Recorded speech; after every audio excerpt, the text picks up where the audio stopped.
All right, welcome to Hoops Tonight here at The Volume. Happy Friday, everybody. Hope all of you guys had an incredible week. Well, it is Mailbag Day, but we got a bunch of NBA news yesterday. So we're going to be hitting on 3 stories at first, and then we're going to do a mini mailbag at the tail end of the show. The Lakers began the revamping of their front office yesterday with the firing of Joey and Jesse Buss. At first, it looked like Mark Walter coming in to clean house, and now it's, judging by an interview by Dan Wojcicki of The Athletic, with Jesse Buss, seems like it might be a little bit more family drama. So I want to dig into that a little bit. After that, LaMelo Ball, Kelly Iko from Yahoo Sports, who covers the NBA, he ended up reporting that LaMelo Ball is looking to potentially be traded away from Charlotte. We've in his writing, he also said that the Hornets themselves have become somewhat disillusioned with LaMelo. So kind of want to dig into that concept a little bit. And then I have 3 potential LaMelo trades just for fun to get us started today. There's a bunch of different options there, but I wanted to dig into 3 potential options. After that, Anthony Slater from ESPN reported that Jonathan Kuminga feels like he's being scapegoated by the Warriors. And so it took all of about a month for us to end up back in the same boat that we were in over the summer. I want to talk about that briefly. And then again, we have, about a half dozen questions that we'll get through quickly at the tail end of the show. You guys know the drill. Before we get started, subscribe to the Hoops Tonight YouTube channel so you don't miss any more of our videos. Follow me on Twitter @JasonLT so you guys don't miss show announcements. Don't forget about our podcast feed, wherever you get your podcasts under Hoops Tonight. It's also always super helpful if you leave a rating and a review on that front. Jackson's doing incredible work on our social media feeds on Twitter, Instagram, Facebook, and TikTok. Make sure you guys follow us there for more content throughout the season. And then last but not least, keep dropping mailbag questions in the YouTube comments so we can get to them on our Fridays throughout the rest of the season. Couple extra announcements too. One of the things you guys could do that would be really helpful for us is if you guys could like this video. It'd be awesome if we could get as many likes as possible on this video. I'm going to be announcing that as we start each show. It's just something that helps us on the YouTube front. And then lastly, we have our next playback stream tonight at 6:30 p.m. Pacific time. The Denver Nuggets versus the Houston Rockets, a matchup of 2 teams that I have in my top tier contenders.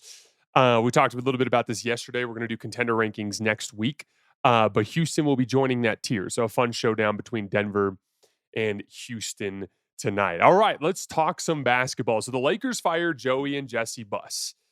This news broke yesterday while we were on the Lakers Collective podcast. And while me and Trevor and Jovan were breaking it down, we initially were covering it more or less as like kind of Mark Walters cleaning house kind of thing. This is the beginning of the new era. Like both Buss brothers were fired and most of the scouting staff. So it seemed like, okay, they're just going to kind of revamp things.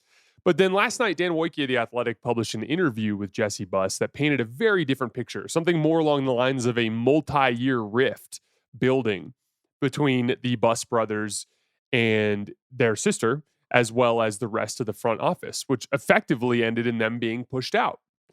Jesse essentially said that they had been far less involved with personnel decisions over the last few years. He specifically cited the 2023 draft as the beginning of the era where they were not involved, but rather at that point, they just started being informed of what the team was doing.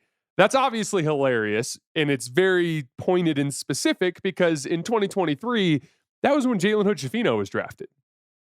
So it was basically his way of saying, like, yeah, we had nothing to do with any of that shit after the Jalen Hood-Schifino draft. And he also went on to say that he felt like him and Joey had become viewed as enemies within the organization. He said that he hadn't spoken to Jeanie Buss or Rob Pelinka in 5 months.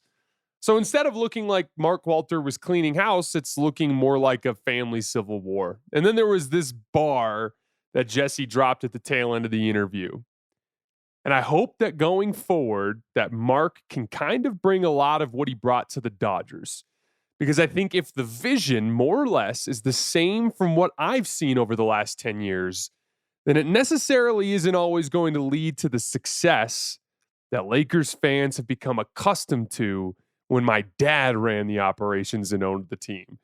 Basically a very passive-aggressive way of saying, y'all better hope Mark comes in and runs things again soon, because if it stays with Jeanie, you guys are going to underachieve. A very, very, very pointed comments there from Jesse Buss. Now, I think there are 2 ways to look at this situation. There's the, oh my God, Jeanie Buss is a shit show way of looking at it, which we'll get into. And then there's the, this will all be fine because Mark Walter is going to clean this up. And I think both of those perspectives are valuable to look at. I ultimately think the Lakers front office will be in much better shape 5 years from now. Joey and Jesse were a rare bright spot in that front office. They had an extensive track record of finding high-level NBA talent, especially at the tail end of the draft. They brought in Alex Caruso. They brought in Austin Reeves. They brought in Kyle Kuzma. They brought in Max Christie. Many of the young player hits that have come through LA in the last decade. According to the interview, Jesse takes some credit for the idea of the Rui Hachimura trade. He kind of positioned it in a way that like the team came to him and basically asked for his opinion on that deal, and he essentially co-signed it. But beyond those successes, there aren't many successes to be found in that Laker front office, aside from the star acquisitions, which appear to have much more to do with factors that are outside of the Lakers' control. Like LeBron picked the Lakers because they were the Lakers. Clutch strong-armed AD to the Lakers because they were the Lakers and because LeBron was there. And Nico Harrison gift-wrapped Luka to the Lakers in what was the most stunning trade in the history of sports. Now, I want to be clear and fair here. It hasn't been all bad. I thought Rob Pelinka did a nice job pivoting off of the Kawhi saga to build a championship roster around the eventual champion 2020 Los Angeles Lakers. I thought he did some nice work this last summer, finding discounted depth in guys like Marcus Smart, DeAndre Ayton, and Jake LaRavia. But even in that discussion, there's some context. Like, you probably don't get Ayton if you don't have Luka, in the belief that he gives Ayton that he can help rehab his trade value, right? Or not his value, but his eventual free agent value, right? You probably don't get Jake LaRavia without the connections you have to Austin Reeves and his agent, right? And in general, over the course of the Rob Pelinka era, there's been a complete lack of basketball identity in that front office. There isn't a clear basketball philosophy that shapes their decision-making. There isn't a type of player that they clearly like and consistently target the way that you see with teams like Golden State and Oklahoma City and Miami or Indiana. There hasn't been any sort of consistency in approach from offseason to offseason. They seem to go in a different direction every year. And as you go upwards in the organization, it gets even more sloppy. All I've heard is that the Lakers have multiple hands trying to fly the plane, so to speak. Many competing ideas. Not much in the way of alignment throughout the upper management. You have Kurt Rambis trying to shoehorn himself into coaches' meetings, or in some cases, even trying to force his way onto coaching staffs. Like, it's just been a mess. But overall, I'm optimistic. And this is where I want to kind of bring it back to a positive perspective. Even with the loss of the Bus brothers, which, again, they were a rare bright spot, I think Mark Walter will be very competitive in this marketplace. I think he's going to throw a lot of cash around. I think he's going to bring in very competent professionals into those roles. I expect the Lakers to have a very good scouting department in the near future, with excellent college scouting, with excellent overseas scouting, with excellent NBA scouting. And then I think the front office will eventually build out a basketball identity, a consistent approach from offseason to offseason. I think JJ Redick really helps with this. I think JJ will really help Rob come up with a consistent approach from offseason to offseason in the types of players he wants in his system. And then I think slowly but surely over the course of the next half decade, that kind of small parochial family business-like approach of the Lakers to basketball decisions will be replaced by dead serious and more professional approach to decision-making in a more competitive NBA. Like, you can't afford to be weak in those areas with how good the rest of the NBA is. And I think the Lakers will eventually be more competitive behind the scenes. This will all eventually end with the Lakers being a dead serious basketball organization with a financial and leadership backing that actually meets the level of the Lakers brand itself, which again remains the biggest basketball brand in the world. So in other words, it's kind of a sad day because Jesse and Joey don't deserve what happened to them, both over the last few years and what happened yesterday. But ultimately, I do think the Lakers will be better off in the long run as Mark Walter just continues to assert himself and to take more and more control of the team. All right, let's get into this LaMelo saga. So LaMelo Ball has grown increasingly frustrated with the organization and is open to a trade away from the franchise. Multiple league sources told Yahoo Sports. That's from Kelly Iko, who's a national NBA writer for Yahoo Sports. Now, the numbers have been tricky with LaMelo to start the year. He's got hurt again to start the year. He hasn't been good since he came back. He's just 5 for 24 from 3 over the last 8 games. Got benched at the tail end of regulation in the last one. He's down to just a bit over 27 minutes per game over the last 3 games. But the team has been flatly better when he's on the floor. Even just in that 3-game span where the Hornets went 0-3, they won LaMelo's minutes by 12. They have a +7 net rating, meaning they're outscoring opponents by 7 points per 100 possessions when LaMelo Ball's on the floor. They have a 124 offensive rating, according to Cleaning the Glass, when LaMelo Ball's on the floor. They're bad on defense, but the offense is so good that they've been winning of those minutes. And again, I think the bad defense goes far beyond just LaMelo and his kind of inconsistent effort and focus on that end. The offense absolutely craters when he's off the floor. They go from a 124 offensive rating to a 109 offensive rating. In other words, from transcendently great to what would be the bottom of the league. And the defense gets worse too, because again, those two ends of the floor are connected. When you're constantly missing shots and turning the basketball over, it puts your defense in a compromised position. Now, I will freely admit, I'm personally not the biggest LaMelo Ball fan in the world. But I do think he's an undeniable offensive talent. He's kind of the definition of a modern offensive engine, a guard that can push pace consistently, that generates tons of advantages, basically by just running action and relentlessly making the reads that set your teammates up with closeouts and 4-on-3s, any sort of advantage that a basketball player can capitalize on at a much higher rate than he would if he doesn't have an advantage. That's what causes the offensive rating numbers you see to be so much better when he's on the floor versus off. Now, he's a flawed young player. His shot selection on the ball can be downright silly sometimes. I think that prevents him from being as efficient as he's capable of being. His defensive effort is inconsistent. Not super uncommon for a young guard. I think he can make some plays there. He's got good size and length, and he's fast. And when he can make plays when he's engaged on that end, but there's not much in the way of possession to possession discipline. And he needs to get his body right if he wants to stay on the floor. Now let's zoom in on Charlotte real quick. They were getting a lot of hype from NBA hipsters coming into the season, and for good reasons. Like, Concaniple's a really good player. I like Concanipple, and he's hooping his ass off right now. By the way, in his last 9 games, 22 points, 7 rebounds, and 4 assists per game on basically 50-40-90. 49% from the field, 39% from 3, and 93% from the line. I like Zion James. I like Brandon Miller. But I was personally very low on the Hornets coming into the season, and I thought they'd be back at the bottom of the league because they're pretty much devoid of two-way talent relative to the rest of the league, and because LaMelo just hasn't shown an ability to stay on the floor. So I do think that if you took LaMelo and took him out of what is essentially not a good roster and put him onto a situation with more talent, I do think he could be a ceiling raiser. Now, before we get into some of these trades, for me personally, if I was running an NBA team, I would not trade for LaMelo. The upside is tantalizing, but he's been around for a while now. This is his 6th NBA season. He's played more than 51 games in a season just once. And while the offensive upside is still as tantalizing as ever, he's shown basically no progress towards becoming that more refined version of himself. Like, he's never really made an attempt to trim the fat in his shot selection. He's never become a more diligent possession-to-possession defender. And we're not seeing, like, progress in those directions. It's not like, oh, he's way ahead of where he was back in 2023. That shows that he's progressing towards becoming this all-NBA level type of dude. Like, we've seen that with other guys. Like Tyrese Halliburton, very similar type of like kind of offensive engine guard, albeit less of a scorer.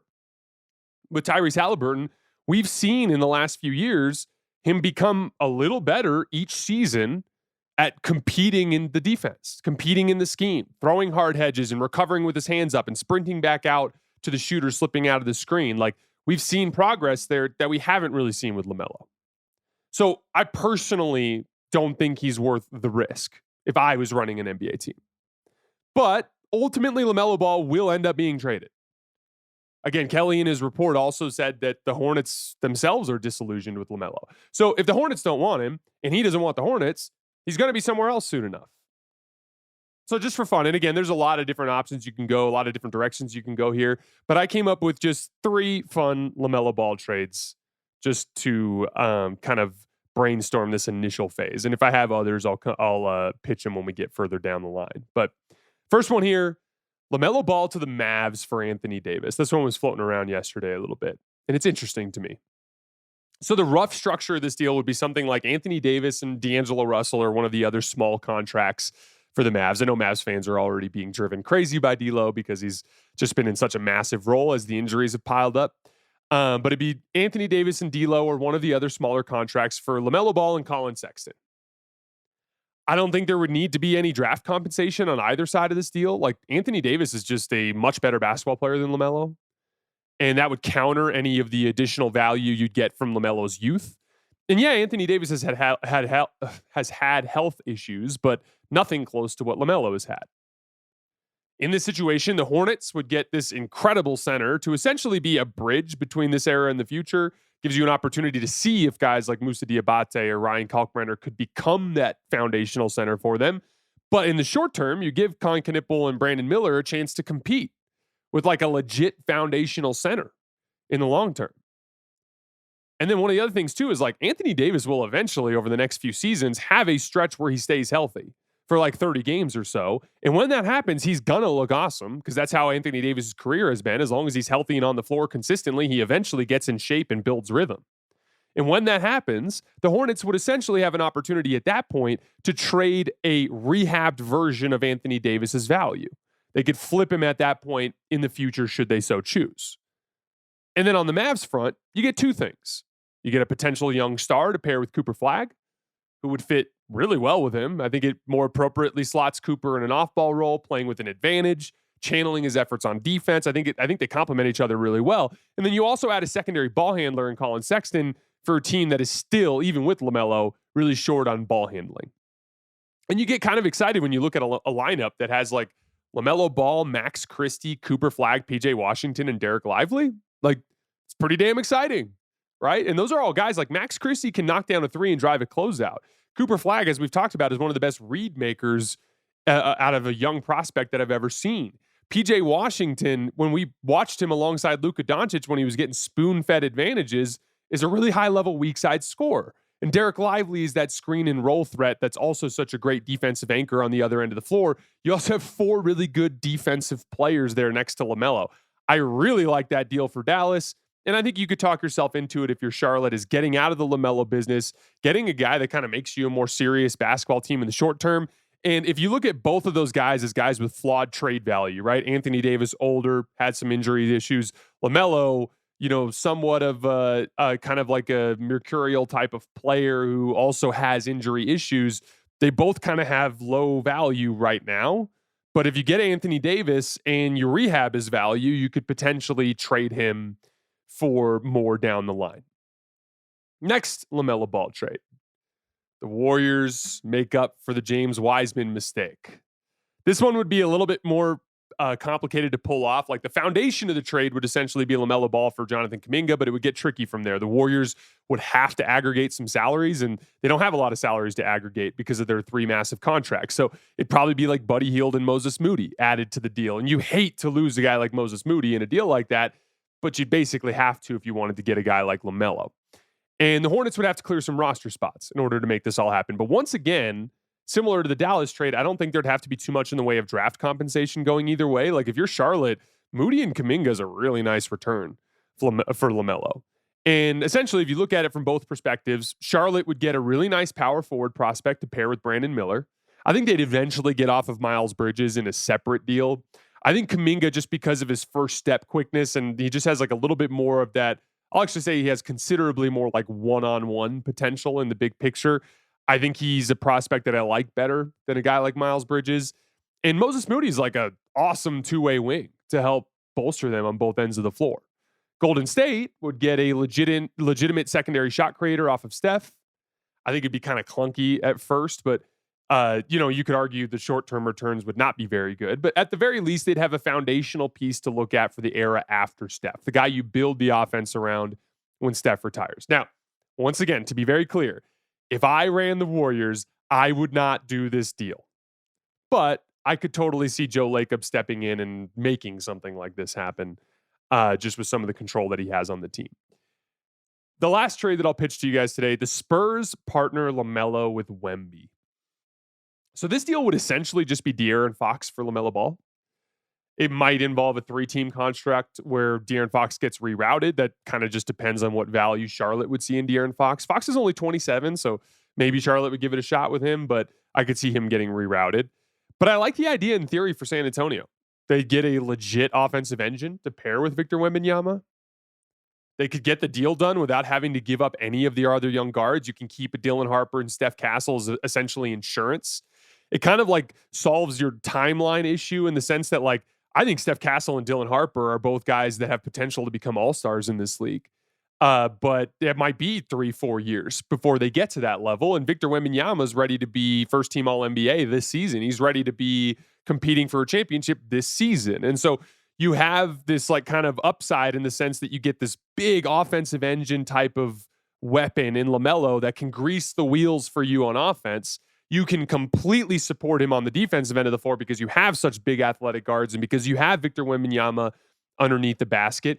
You can withstand LaMelo's injuries. Like, you have strong infrastructure. Like, that team just won a game without Wemby or LaMelo, in this theoretical situation right now. I think they have that type of infrastructure to where they could withstand LaMelo playing 55, 65 games in a season. And again, the big thing there is he could be the guy that could finally be the type of player that sets Wemby up with easy opportunities. Something we've talked about forever. Getting Wemby more advantages from a really high-level pick-and-roll ball handler. And there's potential there with De'Aaron Fox, to be clear, but LaMelo would certainly be better in that role. Now, this is where it gets tricky because, like I said, in the other two deals, like, I wouldn't do these deals. I mean, Dallas, you could talk yourself into it because of Anthony Davis. But if I was Golden State or another one of these more serious teams that I would have to give up like a substantial asset, wouldn't do it, right? But, Anthony Davis is kind of a distressed asset in and of himself. And in the San Antonio situation, like, if you keep all your draft compensation and you keep Dylan Harper and you keep Steph Castle, it's kind of relatively low risk. Like, if I was San Antonio, I'd think long and hard about that one. Today's show is brought to you by our new presenting sponsor, Hard Rock Bet. It's our favorite time of year. Between the NBA and college, there's basketball on every night. And every night is a shot to score a major bucket on Hard Rock Bet, your home for hoops action all season long. Sign up today and you could score $150 in bonus bets. Just place a $5 bet, and if it hits, you get not only your winnings, but $150 in extra bonus bets. Want to see what everyone else is betting on tonight? Top picks or parlays across any sport? The Hard Rock Bet app literally shows you. It's another reason to download the app, just for the info. Tap Discover, and you can see trending picks and parlays at any time. The Hard Rock Bet Sportsbook app is the only legal sportsbook for whenever you're in Florida, and it's also live in Arizona, Ohio, New Jersey, Indiana, Tennessee, Virginia, Illinois, and Colorado. Coming soon to more states as well. Plus, Hard Rock Bet offers new promos every single day. So whenever you're listening, just open the app and check out what they've got any day of the week. Download the Hard Rock Bet app and make your first deposit. All right, before we get to our mailbag, Anthony Slater from ESPN reports that Jonathan Kuminga is feeling like the scapegoat again. He feels like the scapegoat again, one team source said. Kuminga, team sources said, had voiced to Kerr a desire to be coached harder. There was even a meeting about it in the Sacramento hotel prior to their 9th game of the season. And Kerr appeared to make it a point during the Kings game to call Kuminga over and get on him constructively several times. But 4-1 became 6-6. Kuminga's knees began bothering him. His defensive juice and burst to the rim lessened. He went 1 for 9 shooting at home against the Pacers, missing all 5 of his threes. Coaches dinged him for his perimeter shot selection as a reason for his minutes reduction to a season low 20. And for the Warriors to reach their ceiling this season, there's an internal belief that Jonathan Kuminga, even in a condensed role, must shake off some of his built-up resentment and get back to the impact wing from the first couple of weeks, even if the long-term benefit for both sides is more about a bump in trade value than a partnership. Again, all that from Anthony Slater from ESPN. I said right after the Oklahoma City game when those comments were made that it felt like they were scapegoating Kuminga again. The Golden State Stars themselves all came out like shit against the Thunder, got their butts kicked, and then they went into the pressers and blamed the young guys. Now, here's the truth. The Warriors are 9-8 because of their schedule. That's it. After I'm recording this, I'm recording with Adam Mares from DNVR. We're doing that all NBA show. And one of the topics we're doing today is we're covering teams that are better than their record and teams that are worse than their record. And you know what team I picked for the team that's better than their record? The Golden State Warriors. They're 9-8 because they have a team built around 4 guys in their late 30s, and they had 17 games in 28 days to start the season. So there's no reason to blame anyone. Steph has been bad in some games. We talked about the Oklahoma City game. Steph was bad in the Oklahoma City game. Steph was really bad in the Indiana Pacers game. It was a big part of why they lost that game, the one on the road. Jimmy's been bad at points. Draymond's been bad at points. Jonathan Kuminga's been bad at points. So has Moses Moody and Brandon Pajemski. They've all been beaten into the ground by the schedule. And that's what makes this pump fake from Golden State so bizarre. Like early in the season, when things are going good, and Jonathan Kuminga's in the starting lineup, everyone's singing Jonathan Kuminga's praises. And for good reason. He was playing well. And again, did he tail off as things got harder? Yeah, but so did everyone else. And this is where it comes back to the same damn thing we've been arguing about all damn summer in all of the last year and a half or so. Is Jonathan Kuminga a great fit with the Golden State Warriors? Obviously not. Even with him playing better to start the season, the on-off numbers continue to show that the team is better without him because he's not a great fit. But I don't think he's to blame for the 9-8 start. And again, the Warriors had every opportunity to move on from the Kuminga era this summer. The only reason they didn't is because they didn't want to lose him as an asset for nothing. And because when they shopped him, they weren't happy with the return they were being offered in those sign-in trades. So it's like this complete disillusionment, so to speak, surrounding his value. So they decided to bring him back, and here we are. And when things are good, it's Kuminga's finally buying in. And when things are bad, it's the young guys aren't all pulling in the same direction as us. And again, like, I know that both sides have blame in this, but one of the sides is a bunch of grown-ass middle-aged men who know better. And the other side is a 23-year-old talented basketball player who's been jerked around for 4.5 years. So of course he's kicking and screaming a bit. I lack any form of sympathy for the Warriors in this situation. And I cannot wait for the saga to be over. All right, let's get into our mailbag. I'll get to a Warriors question first here since we're on the Warriors. Who between Trey Murphy or Herb Jones fits what the Warriors need? Is it the third scoring option in Trey Murphy or the lockdown point of attack defender in Herb Jones that will elevate the Warriors into contender status? So I've had this debate with Warriors fans at various points over the last few months. I had it with Tommy and Sam from the Light Years podcast like about a month or two ago.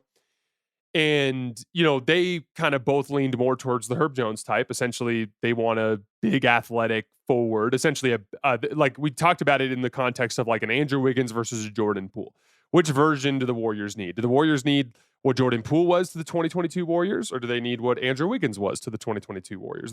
That's kind of where the path bifurcates, so to speak, right? And Trey is essentially that scoring forward type that would add offensive pop to the team. And Herb Jones is your stereotypical 3-and-D kind of athlete, right? So they kind of, in this mailbag question that you're pitching, they represent both ends of that discussion. For me, I maintain that I think they need scoring.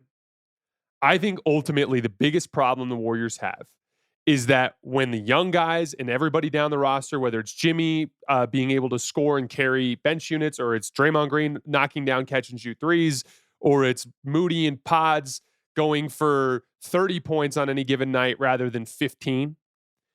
I think it's the inconsistent offense off of Steph that continues to be a problem for this team. I always believe in their ability to scale up defensively when they need to.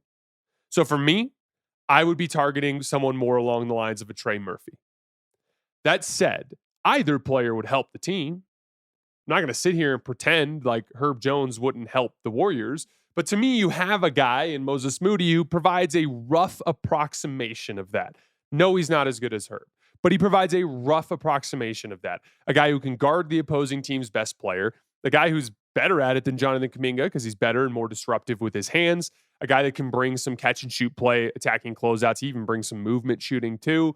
Although Herb Jones has built out some of his more refined offensive game as well. But to me, you already have a guy that kind of roughly approximates that. Trey Murphy represents something you don't have, like a legit heat check wing scorer, a guy that can come in and like consistently give you in that 20 to 25 points range.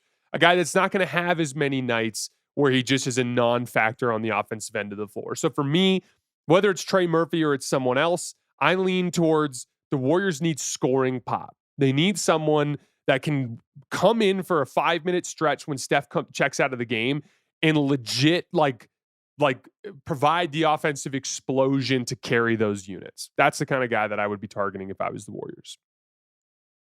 Hey, Jason, love the show. I had a simple idea of actually increasing the length of the season while keeping the same amount of games. Get rid of back-to-backs and guarantee there's at least 1 day between games and 2 days between games for long flights. Also make the 2 playoff series best of 5, but I doubt the league would do that. Otherwise, like your idea. So here's the thing.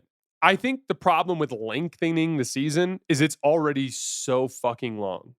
Like, I mean, it's legitimately a 9-month journey when you include some of the other details like summer league and free agency. Like it goes from the beginning of October all the way to the middle of July. Now, if you zoom in on just the games, we're going from like guys are showing up for training camp in early October and they're playing basketball at a minimum to mid-April and in many cases to late April, early May, sometimes even as far as early June. That's an extremely long season. And when you factor in that the guy's got to spend a month ramping up for training camp too, it's already too long. I don't think you're going to be able to convince NBA players to be like, hey, you guys know how you show up on October 1st in shape. How about we show up on September 1st in shape? Like, I just don't think you're going to be able to get NBA players to buy in to that idea.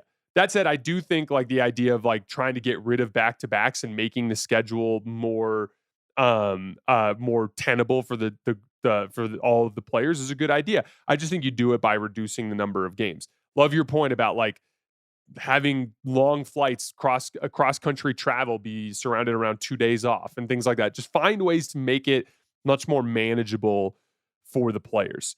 As far as the playoff series go, I think the NBA playoffs are like especially the first round. Like, I mean, we see it in our numbers with the way we cover the league. Like the first and second round of the playoffs are literally the highlight of the NBA season in many cases. So I don't think there's any point in reducing the volume there. I would keep 7-7-7-7 for the 4 rounds and just find a way to shorten the number of regular season games to accomplish the goals you're talking about with removing back-to-backs and making cross-country travel more easy to manage. You often mention how you feel the Lakers need an athletic, starting caliber wing, or 3, in order to truly contend in the top Western Conference. While I do agree the Lakers could use a good wing, I find that a far more glaring weakness in the starting lineup is the absence of a true defensive 1. A truly elite point of attack guard with excellent screen navigation to unlock more coverage versatility and keep the opposing quicker guards in check. Replacing Rui with such a player in the starting lineup would also push everybody else towards a more natural defensive role. Austin becomes your 2. Luka gets to defend wings where he's shown some success, and so on. Why do you feel like replacing Rui with an athletic wing would improve the roster when it doesn't seem to address the most glaring hole, true perimeter speed? Thanks as always. Love the show. So to me, I'm looking for a 3 that can guard ones. That's kind of the point. Like there's, you mentioned a very interesting point having to do with, screen navigation, but there's many ways to defend in drop coverage. So what you're talking about with the coverage versatility is, so right now with the Lakers starters with Rui in there, they want to switch. They want to switch because everyone's slow and big. So the idea is if you switch and contain, keep the ball in front, and you have good help recover on the back line, you can essentially just kind of tilt the defense towards the shots you want to live with and allow yourself to defend fine in the large sample.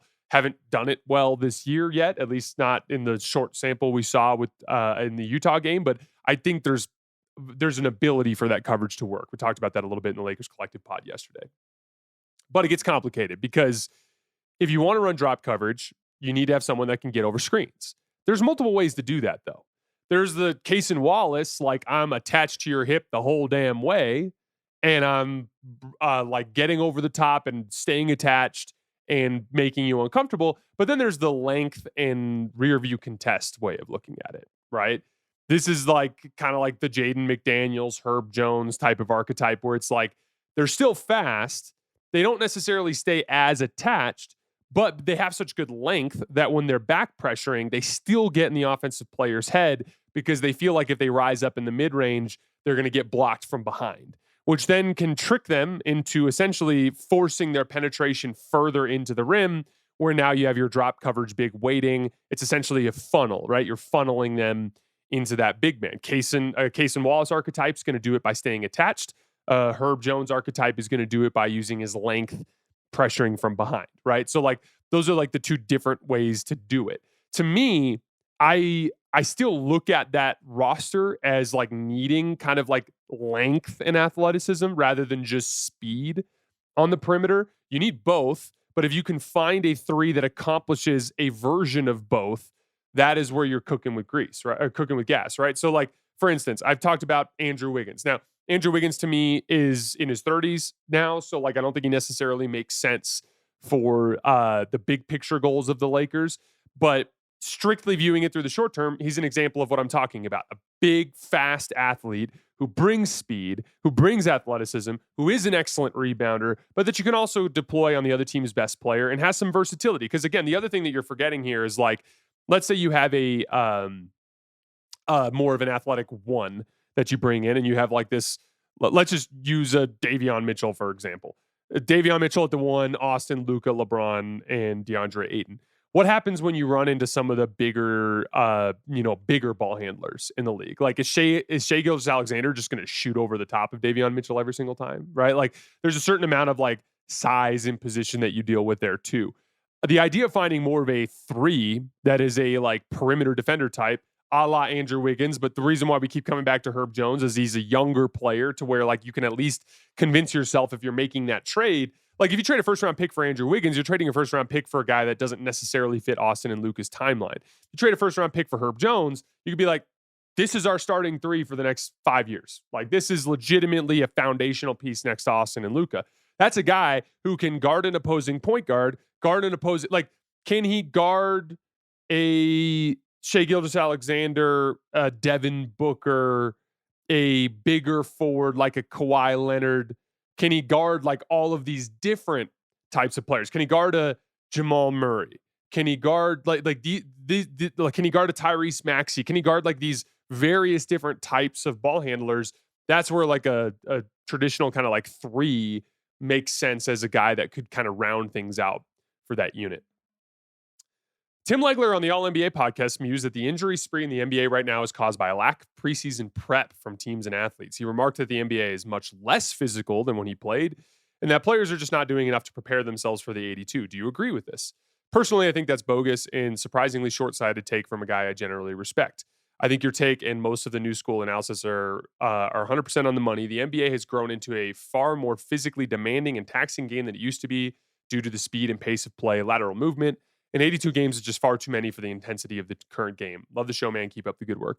Yeah, I have the utmost respect for Tim Legler, but I just disagree with that point of view.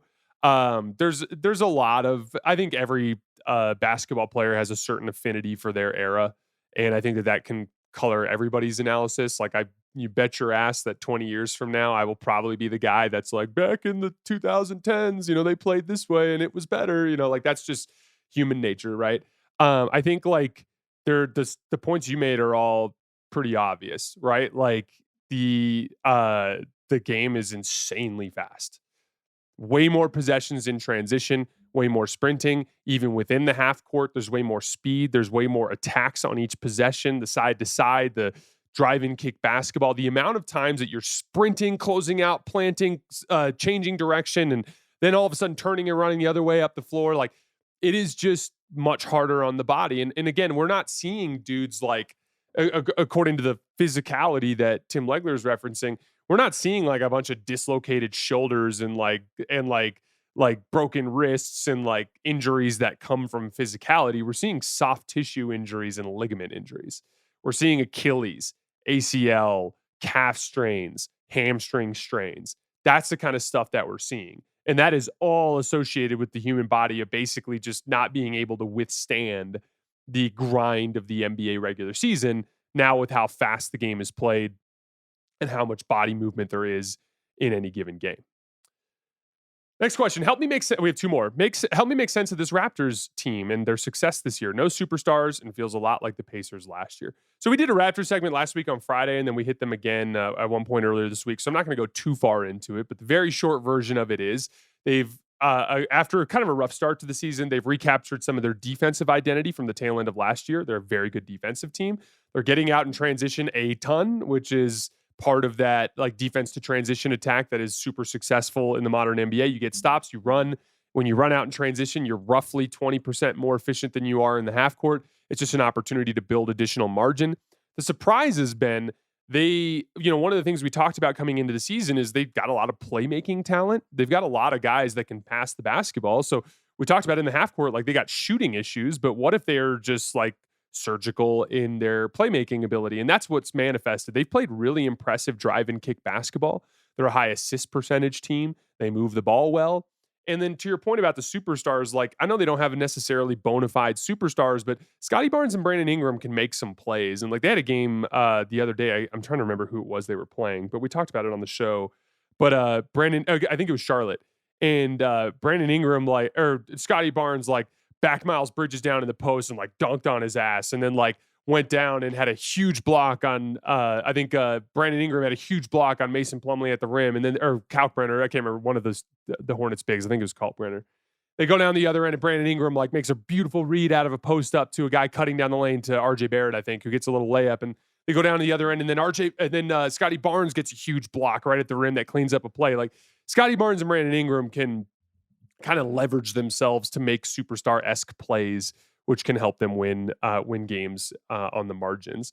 Lastly, hey, Jason, great episode as always. Coming up on a quarter of the season played, who would be your MVP so far? Do you think Shea will go back-to-back because of how transcendent OKC has been? Personally, I have Luka in first. He just has to keep playing that way. He has all the season. Keep playing the way he has all season and play enough games. What are your thoughts? So it's interesting because I think all four of the top guys have had good cases for different reasons. Giannis and Luka have done the most with the least, right? Like with how often, with who's been available for the Lakers and with just the limitations of the Bucks roster in general. Those are two pretty limited teams that have won at a pretty high rate because of just how transcendently good Luka and Giannis have been. Now, Luka has won more. I think he's 8-3 in the 11 games he's played. So I'd probably give a slight edge to Luka there. Luka's been absurd. He's averaging 34.5, 9-9 to start the year on 62% true shooting. Luka's been outrageous. But then the other two guys have very good cases for different reasons. Jokic very much has the I'm still the best player in the world case. And I think he's shown that over the last few weeks. He's been absolutely ridiculous. He's averaging I can't remember the exact numbers, but he's close to 33, 34 points per game and 12 rebounds, 12 assists per game. Absurdly efficient. Jokic has been absurd over the last few weeks. He looks like the best player in the world. And Shea's, I think, 15-1 when he plays. So we talked about it, there's so many different ways to build an MVP case. Who's doing the most for their particular team and making the most out of the least? That's where Luka and Giannis land. Who's the best player on the best team? That's where Shea lands. And who's the best player? That's Nikola Jokic, right? I think all four players have very good cases. I'd probably give the slight edge to Luka at this point, but I think it's roughly a tie between all four of those guys. And what you mentioned, the big key there, what's going to ultimately end up measuring all of this is in the big picture, how many games do these guys play and how many games do their teams win? If Shea wins 17 more games than the second place team in the West, he's winning MVP. But if the Lakers are only 6 or 7 games back, Luka's getting MVP. If the Nuggets are only 2 or 3 games back, Jokic is getting MVP, right? If Giannis and the Bucks finish with the 2 seed in the East, Giannis is probably getting MVP, right? So there's all those different factors that kind of have to shake out. That's why it's just kind of too early for this sort of thing. But if you ask me to give an edge right now, I'd give the edge to Luka because I think he's done the most with the least, while also combining it with wins to this point. All right, guys, that's all I have for today. As always, I sincerely appreciate you guys for supporting us and supporting the show. I hope you all have an incredible weekend. If you're down to watch some hoops tonight, again, we're hanging out on Playback for Nuggets Rockets. Otherwise, I'll see you guys on Monday for Power Rankings.